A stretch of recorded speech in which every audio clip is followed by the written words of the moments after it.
Good morning, class 7. Today we will continue with the third chapter of your EVS book Air. We have left the first chapter. After finishing the third chapter, I will do chapter 1 with you. Okay, let's talk about air. We all know that for our survival there are few things which is very much required, like for example food, water and air, especially oxygen. So air is a mixture of gases around any celestial body. The gravitational pull of that celestial body prevents the gases or air to escape. Our earth has gravitational pull, therefore the air remains attached to it. Composition of air. Air is composed of many gases. Nitrogen and oxygen are the major gases that make the 99% of air. Other important gases are carbon dioxide, ozone, helium, argon, methane, etc. Another constituent of air is the water vapors that are absorbed by air through a process called evaporation. You must have studied about evaporation in your science. That is, like air is the when there is too much of heat, the water evaporates and that water vapor is there, right? Their role is very important in making air a resource for man. Dust particles are also constituent of air. They help in bringing rainfall because when water vapors become heavy after cooling, they collect on dust particles. So there is importance of these, you can say the water vapor and the dust particles, right? And I hope you people are writing new terms in your notebook before starting with the question answers and exercises. So you can follow the pattern, write the new terms, then do the exercises, then you can do the question answers in the last. Now, history of atmosphere. Atmosphere as it is today was not the same earlier. It took 4.5 million years for today's atmosphere to evolve. Earliest atmosphere consisted of volcanic gases that had no oxygen. Many chemical reactions took place. As atmosphere cooled, the volcanic water vapors condensed and filled the oceanic depression. Marine organisms started growing in water that produced oxygen.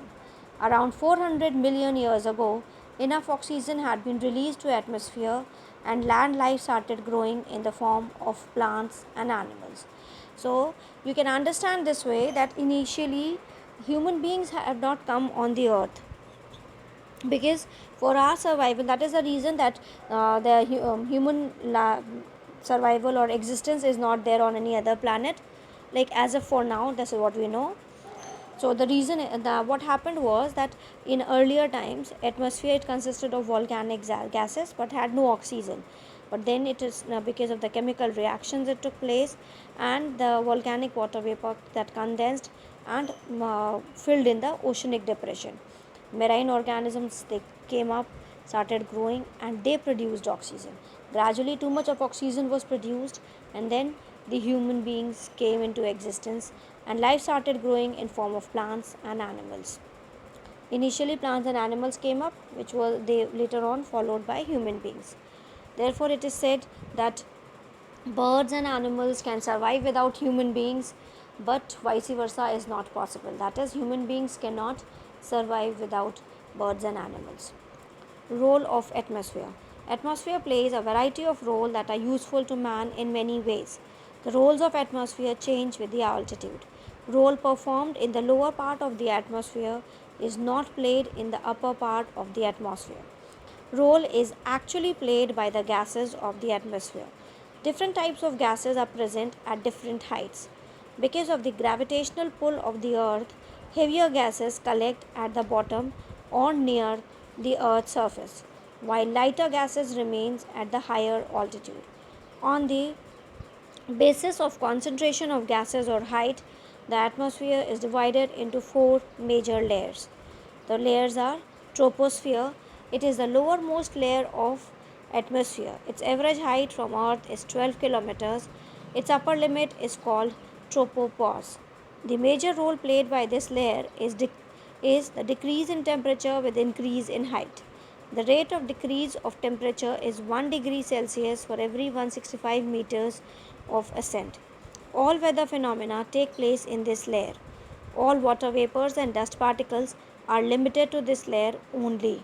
Oxygen, being a heavy gas, is found in abundance. So, this is the lowermost, the part of the earth, and the upper limit where it ends almost, you can say, is the tropopause. It plays the role by you can see feel there is decrease in the temperature when you start. If you climb the mountain, you will feel that as soon as you climb the mountain, the temperature starts falling up. So after every 165 meter ascent, 1 degree temperature falls. Then stratosphere. It is the second layer of atmosphere that extends up to 50 kilometers from Earth. The lower part of the temperature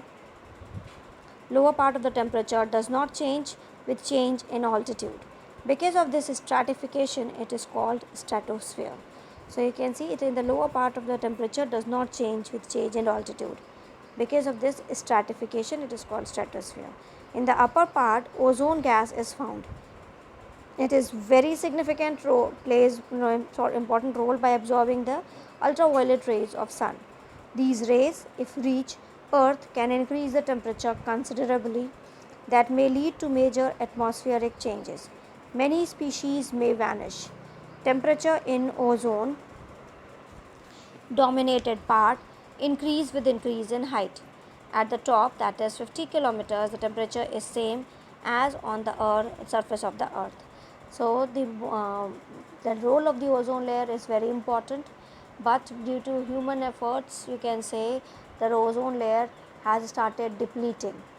The reason is the excessive use of the air conditioners and the refrigerators, which releases CFCs, that is chlorofluorocarbon, and that is destroying the ozone layer, and that is causing the depletion of the ozone layer.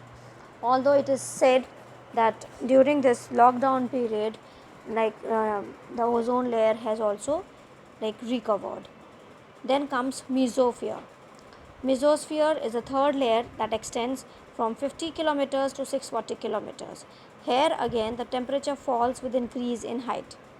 Ultraviolet radiation, X-rays and electrons ionize this layer. The ions reflect the radio waves of certain frequencies back to the earth. So this is the third layer, and here again the temperature falls with the increase in height when you start moving ahead.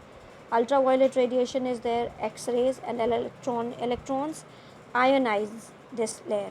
So that is helps in reflecting the radio waves.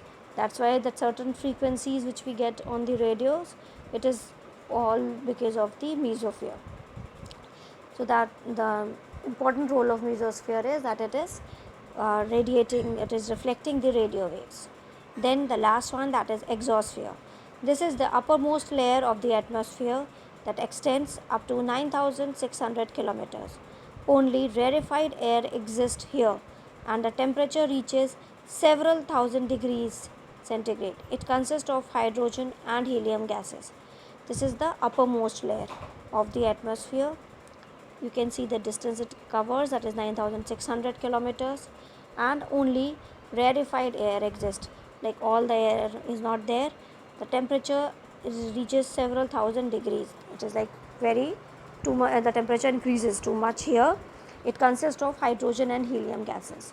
Atmosphere and temperature. The temperature is a term used to determine the hotness and coldness of any object. Temperature of a place refers to the hotness of air of that area. Air is heated by many ways. The ultimate source of heat for Earth is the sun. Air is also heated by the sun, but indirectly. First, the rays of sun reach the surface of Earth in form of short wave radiation and heat it. Then Earth radiates back this heat in the form of long wave radiation, which heats up the air. This is the major source of heat for air besides several other sources. So first what happens is the sun rays, they reach the earth's surface in form of short waves, and it heats it, and then what earth does it is radiates back, but in the form of long wave radiation, and that heats the air, that is the nearby air which is there, and that is the major source of heat for air besides several other sources. On Fahrenheit scale, the freezing point of water is 32 degrees F and boiling temperature is 212 degrees F Fahrenheit.